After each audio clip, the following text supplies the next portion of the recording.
Welcome to Revive, the Northwest Lower Michigan Synod's Congregational Vitality Program, and one in a series of our video podcasts. Since the onset of COVID-19 pandemic, most congregations have moved to some kind of online presence. Now, as things open up, many are thinking, how do we move from online and still in person and still have some kind of online presence, some kind of hybrid mix of the two? What are the best practices for meeting and connecting with people online? Where do we go from here? I will ask those questions and others to Mark Brandt, Digital Minister of Lutheran Church of Hope in West Des Moines, Iowa. He is, I think, a forerunner of people who have been paying attention to online church for a long time, and how do we build relationships? Mark has a degree in music ministry, has worked with youth and young adults in congregations in Forest City, Iowa, and in the Twin Cities of Minnesota. And he's been at Lutheran Church of the Hope in West Des Moines, Iowa since 1999. Welcome to Michigan, Thanks. Mark, or at least virtual Michigan. Yes. You left off lover of coffee, so I'm going to pick up my coffee mug once in a while. Okay, that's okay. We recognize that as an important ingredient in our life together. Well, in truth, I mean, it's what got me started at church. In a small part, you know, when I was a kid, I went to church and I wanted to hang out with the adults during the time after church in the narthex, and in order to do that, you had to grab a cup of coffee. So, something. A tool to help socialize. Yes, very much so. Which is really what digital ministry is now. It's a tool to help people get connected to the church. Oh, absolutely. So as we're thinking about that, what are the most important things you can share about connecting with people online? So great question. And I think it'd be first important to kind of delineate who we're talking about, because there's a lot of different ways that people connect to our churches online. Some of them, you know, are people who live near your church, who, because of physical or emotional limitations, aren't able to be there in person. Now, that existed prior to the pandemic, too. The shut-ins and the folks that maybe were in assisted living who were still very much a part of the life of your church, but maybe couldn't attend in person anymore. Another type of online worshiper would be someone who is a part of your church, but during the pandemic has really left and is connected well online and is thinking, man, this is a great way to stay connected to a church. So they're now becoming a nearby online member of your church. And they may not ever come back. I think that's one of the things that as a church we're wrestling with is, as we emerge from this, will people come back? And some actually won't. They'll choose to stay home because of our digital presence, which is a good, but also thing we have to wrestle with, you know, a good problem of connecting with those folks online. So they're nearby, but they're staying connected online because that's their choice. The third, I think, is a person who does not live near one of your campuses, or one of your churches, but got connected through your digital presence. Either they have a relative that's a part of your church, they were a member and moved away, but love the community aspect of your church and want to stay connected, or they are looking for something new and stumbled upon your church. That happens now. Now that we're digitally available, people are finding us in ways that maybe they would not have before. Because the one truth I think we're all wrestling with right now is that the name on the door doesn't matter as much as it used to. Prior to the pandemic, people aren't walking by your church and going, oh, I'm going to stop by there. I think a lot of times people are finding us online first. So it's important to connect with those folks because that is a potential member and a potential life that can be transformed through what God is doing in your church. And so they have to matter. One of our core values around hope is lost people matter to God, and so they must matter to us. And so I think that's ever more important in that digital sphere, in finding ways to connect with them that helps them understand who you are as a church, what you believe, but also invites them into becoming a part of the life of your church moving forward. And I think the tension we're living in, though, is that people feel that digital and physical are at odds with one another. that it can't be a both and. I think there's so many folks that think that in person has to be the only way church can be done. And then there are also others who think that digital only is a great way to be church moving forward. I believe, along with several of my friends that do what I do, that it's more of a hybrid model of ministry. My friend Jeff Reed will coin it as a phygital model, physical and digital together. And when done well, both help support one another. But it starts with that digital connection. It's important to reach them where they are too. Many folks, if you think about it, discover things online before they ever go in person. I mean, I just did this yesterday. I was looking for something for my family. I looked at a local store online, found out that they had it, and then I went to the store to get it. You know, that's a kind of a rhythm that we're in these days. And so to envision a world where people might first experience your church digitally is now the reality. And the danger, I think, is that many of us who didn't speak digital languages prior to the pandemic, who've had to learn this as we've pivoted into this new time, will have that tendency to want to go back. And I think we've got some great biblical stories to kind of help us understand why that may not be the best decision. I mean, if you think about, you know, Moses and the folks wandering through the wilderness, at one point they all said, hey, it was better for us in Egypt. Let's go back. And God kept reminding them, no, I've got something better for you moving ahead. And I'm not saying that, you know, where we were is bad. It was beautiful. It's in fact, it's one of the best. That's how I grew up. That was my heart language, was the Lutheran Church growing up. But I think we're morphing and we're becoming something new. And that's a good thing. And you can't put old or new wine in old wineskins. And so I think we're starting to figure out what are these new wineskins as a church that we can have. And what I found is that connecting with people online can be authentic. You can have relational ministry with people that you may not have ever been in the same room with. I referenced him before, my friend Jeff Reed, who's from Florida. He and I have never been in the same space together. We've not been in the same state together, to be quite honest. But I consider him a really good friend, and we consult each other often online. And so you can have in your churches authentic relational ministry with people in a digital space that maybe you wouldn't have thought of before. So I guess that's a long way to say I'm very passionate about connecting to people digitally. But everyone that does what I do will be honest to tell you that the goal is to move them from a digital into a physical expression, whether that's where they live in group settings or whether it is to eventually come and visit your church. And if the name Jeff Reed sounds familiar to some of us, Jeff did a portion of the Ignite the Church conference that the Florida Bahamas Synod does in January, and many of our Revive program congregations participated in that. And in fact, I talked to Jeff about doing a video. He said, well, I'm busy, but there's a Lutheran doing the same thing that I am who lives in Iowa. Go talk to Mark Brandt. Yeah, I love him. He is so wise, and they're actually further along the spectrum in just exploring the digital space than even we are here at Hope. But at the same time, when we talk to people about digital ministry, we're all comparing notes. We're all looking for best practices because this is still somewhat of a wild, wild west in how we're understanding where God's presence and the Holy Spirit is going to move in this digital sphere.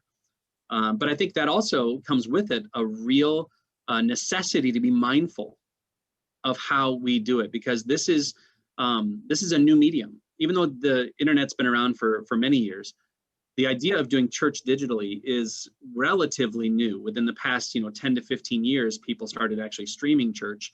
But even within the last 5 years, people started to get very serious about digital discipleship and finding ways to connect people online. Mm-hmm.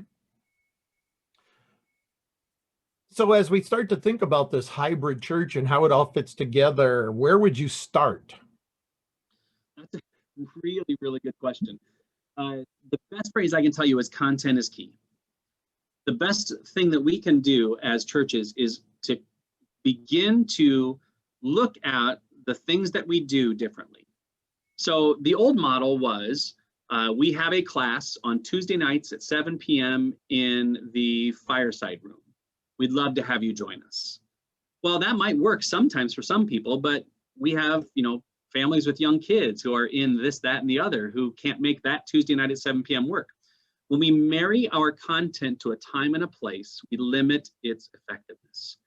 I think we need to start to look at what we are producing content-wise in more of a global mindset, moving it away from a time and a place and more into, for lack of a better description, a Netflix-styled consumable content where people can engage with us outside of that time and space with the exact same content. So let me give you a real concrete example of that. During this past year, we had to shift our third grade Bible class online. We give our third graders their first Bible. We do that with their families. And in the past, we've invited them to come into our fellowship hall, and it's a great class. I've taught it before. It was sad to actually hand it off when I shifted my roles, because I love hanging out with those kids and putting the word in their hands. But when everything shut down, we had to rethink how we wanted to do that, because we had a class of third graders that were anxious for this. And so our third grade Bible teacher, his name is Ben, went into a studio. So basically we created a little studio in our church where we got a camera set up, and he recorded the same class directly to digital. And then parents could find that class and take it online together in their living rooms. And an interesting thing happened. We did not hear, oh, that was worse than actually showing up in person. We actually got more thank yous from families because they were able to do it when it was convenient for them. And convenience isn't always a bad thing. Sometimes it can definitely work to our advantage, especially when we're trying to honestly connect people to the living God. It's important to allow folks to engage with our content digitally in a way that works for them. And so it begins, content is key. We have to begin thinking about taking some of our content and bringing it online. And it doesn't have to be fancy. You don't have to create a studio in your church. Many of you have already been doing this. You've been recording your sermons and you've been putting them out there on Facebook or other places. It's just now looking at some of your other things that you offer that used to be in person, and now finding a way to curate that content online. Sure. No, that makes sense. I mean, think about how seminary education is changing, colleges and universities. Yes. All those things are changing in different ways. So what are the best practices of moving people from viewers to a relationship? So that's a good distinction we need to make, first of all. And this is one that I'm very guilty of. On weekends, if you've ever had a chance to drop in on our worship service, I would encourage you to do some sometimes. It's great to see how other people do ministry at times. We have a host that'll go on camera before our worship service and welcome people to our broadcast. And I used to use this phrase, hey, let us know in the Facebook chat where you're watching from today. And that word, watching, implies I'm not engaged. I'm just viewing it. What I think our challenge is now to move people from being just a consumer of our content to being a part of who we are. And it's no different. Let's put it in an in-person context. You have somebody slip into your church for the first time, they sit in the back, and hopefully somebody shakes their hand, somebody says hello, but your hope is they'll come back next week. And we've had strategies for how to reach out to them, how to invite them back, from, bringing them a loaf of bread to, a pan of goodies. There's lots of great Lutheran ways we've done in the past of connecting with those new folks to our congregations. It's no different digitally. We want to, first of all, engage them, acknowledge that they are there. So the old style of broadcast was, basically them voyeuristically looking into our worship space, and kind of putting up a camera and just seeing what's going on. What I'm really trying to work with our teaching pastors is to look at that camera or that digital presence as a person, because that camera represents people that are worshiping with you during that time, or viewing your class, or participating in your small group study, whatever that might be. The camera is a person, and that person behind that camera matters. And when they start to understand that we care about who they are, they might move from just viewing our content to becoming a part of who we are as a church. Let me give you the point when that happened for us and where things started to change at Hope. It was an Ash Wednesday service many, many, many moons ago. We were, at the time, broadcasting our services, and we were going to broadcast this Ash Wednesday service. But it was literally just the broadcast. And I said to our IT team, can we put a webcam up in this room above our worship center that's got some glass windows that look down into the space? And I just want to say hi to them. You know, just come on camera before the worship starts and say hi.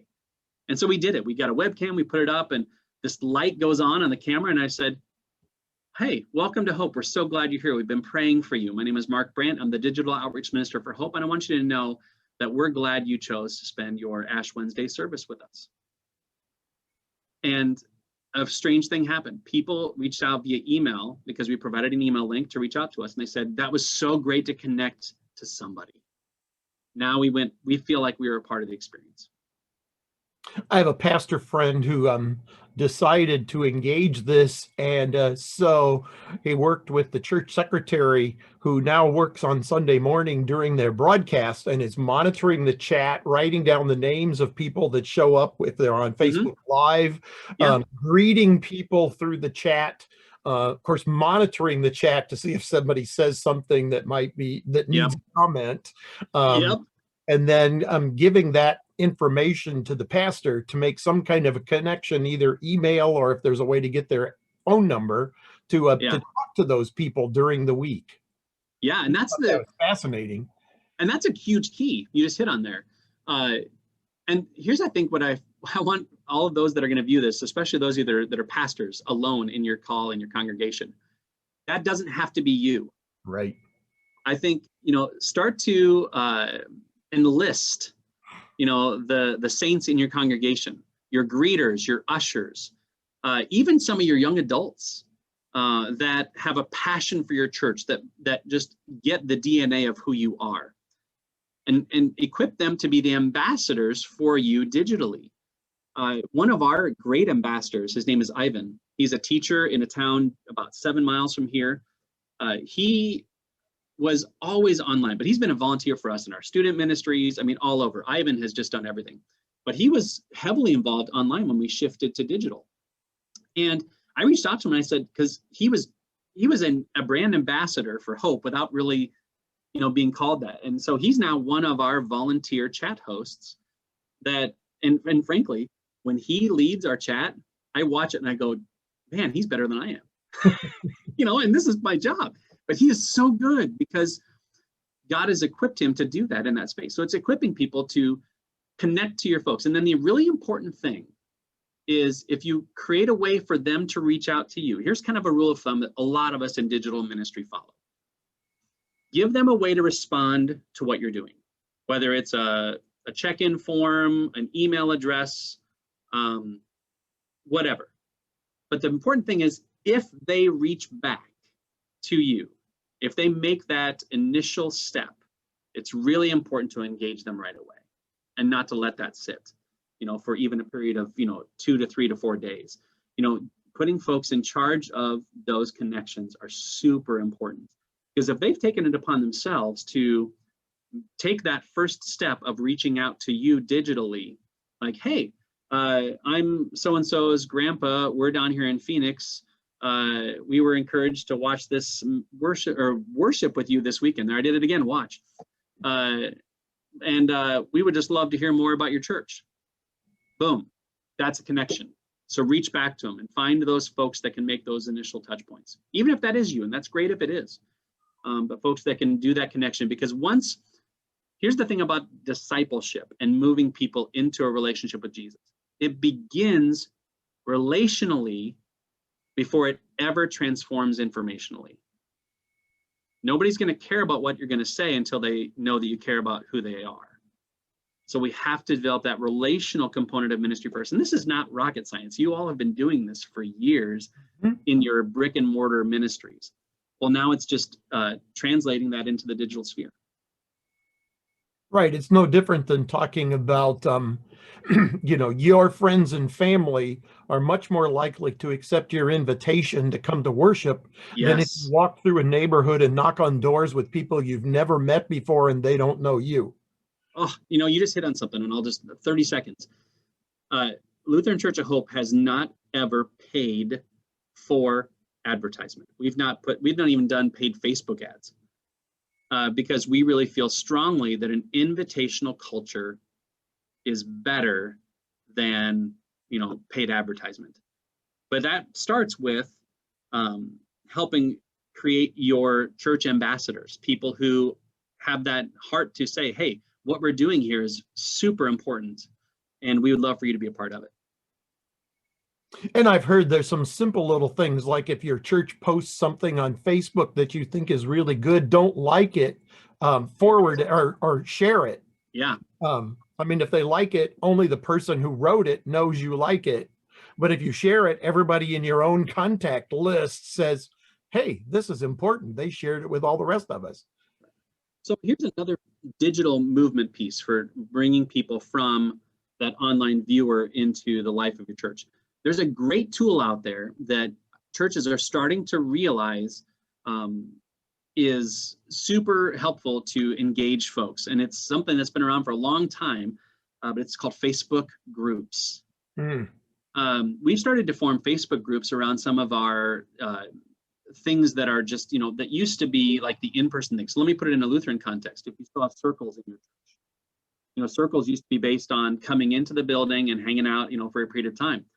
What about moving those sorts of things into a Facebook group? Now they're connected to their circle 24/7 through a smart device. And 9 times out of 10, somebody's going to have a digitally connected device that they can interact. I've done that with some folks that I'm working with. I've talked about them before, our winter birds in Phoenix that are a part of Hope. We've got a Facebook group we call it Hopesters in Phoenix. And it's a really active group. People are posting, hey, we'd love to have you over for coffee this week. People are starting to connect in the Phoenix area who are a part of the Hope family who didn't even know each other existed before. It's a way to keep people connected throughout the week, because that's exactly what the world is doing. I think we need to shift. It used to be that we looked at Sunday weekend worship as a vehicle to our weekly opportunities. And I feel a shift coming in this both and model, where what we do throughout the week actually points people to weekend.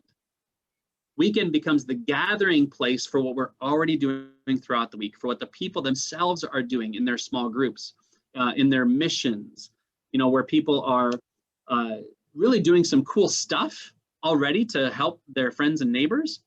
And if we can help them understand that that's what God is actually calling them to do, and it's a really important part of who we are as a church, this goes to that personal mission idea of engaging our disciples into actually living out the word of God, being the hands and feet. That kind of stuff, as they're reaching out to people in mission, and doing kind works and things like that, that person that they're impacting on a Wednesday afternoon, bringing them a meal, might show up on Sunday morning for worship. Mm-hmm. It's not that we expect them to somehow stumble upon us and come in on a Sunday morning. Both are important. Proclaiming the word is huge. We have to continue to be about that in the best ways we can. But living out the word during the week is equally as important. Absolutely. One of our other podcast videos kind of things we're going to do, Bishop Satterley's just finished a new book, and the title escapes me, but original thinking was it'd be something like Preaching So People Leave the Building. Oh, that is awesome. Yes, kick them out in a good way, then come back. So it's talking about Jesus with people, because our second nature all during the week, and not just while we're inside the building on Sunday morning or Saturday night. Yeah, we haven't gotten there yet, but this is a teaser. One of my huge vision dreams, if I could, create a world in my own image, which is not biblical, but definitely what I love sometimes. I like this idea of pop-up church. We're fighting a culture that is so stinking busy all the time. And I envision a world where since we are digital now, people might be on the soccer field or on the baseball field or at the concert, weekend thing. And they're in their hotel and they put a sign up that says, hey, we're going to gather for church at 9:30 on Sunday morning before we go out to the games. We'd love to have you in the restaurant area. We'll put it up on a screen. I mean, being church where they are versus, well, we probably just won't go this weekend because we're in Indianapolis playing baseball or something like that. But that comes with equipping people with a vision for why that's important. I don't know, that'd be a lot of fun in my opinion. So what kind of concluding remarks would you give us? I would say look at digital ministry like a funnel. The point of digital ministry is not just to provide content. Content is the beginning. The point is to move whoever that is that's engaging with you digitally into a connection. We want them to connect to a somebody. And then it's deciding what are the things that we're going to utilize? What are the vehicles we're going to utilize to help them stay connected beyond just weekend worship? Because that's the challenge. If we solely rely on weekend worship as a way to connect to people digitally, we're going to be behind. We need to find ways to continue to connect with them throughout the week so that we can hopefully then move them into some sort of an in-person expression, even if they live 3 hours away from your church. Encouraging them to start a small group and then providing them small group materials. And here's the other best thing I want to tell you, because as you hear that, I bet a lot of you are saying, where am I going to find that time? Where am I going to find that time to carve out to start to record all of these things? Because not only am I doing a weekend message, I'm having to do hospital visits if they're opening back up or all these different things. There are churches that are here ready and willing to help you with that. Hope is one of them. We are producing content that isn't just for us. It's out there already. You could be doing this already. You can grab some of our small group studies. You can grab some of our video teaching content and utilize it. It's all free. We are asking nothing in return. We just want to be an equipper of churches. And if you can find, we've had almost 100 students get confirmed within the past 5 years who have never been to one of our churches, because they're partnering with our confirmation ministry. There are pastors that are like not having to prep a junior high message anymore, and they're jumping on board with us, and their kids are like, wow, this is great, to be a part of a larger story. It's finding content out there that can work within your context to reach people for Jesus, because that's ultimately the goal here, is to reach people. Early on in my ministry years, I reached out to some other churches that were doing what we were doing, and I learned from them. And I borrowed some of their stuff, and they said, absolutely, please. We want to be a resourcing church too. And we're better together, friends. Many of you are also doing this. You're producing really great content that I bet some of you are thinking, man, I wish more people would see this. This one would really be helpful. Finding ways to get that content out there, which it sounds like, David, you guys are doing up there in the Synod. Curating some content so people can know what's there and be able to utilize it in their context. Sure. Well, thank you very much for your time, and we'll look forward to maybe seeing you at some other place. Well, and honestly, if people want to reach back out to me, it's mark.brandt@hopewdm.org. I love nothing more than to talk to people and share ideas, because I learn as much from people when I talk to them as I hope that they learn from me. Because I still don't have this figured out. I'm 48 years old and I'm still trying to figure out what I'm doing.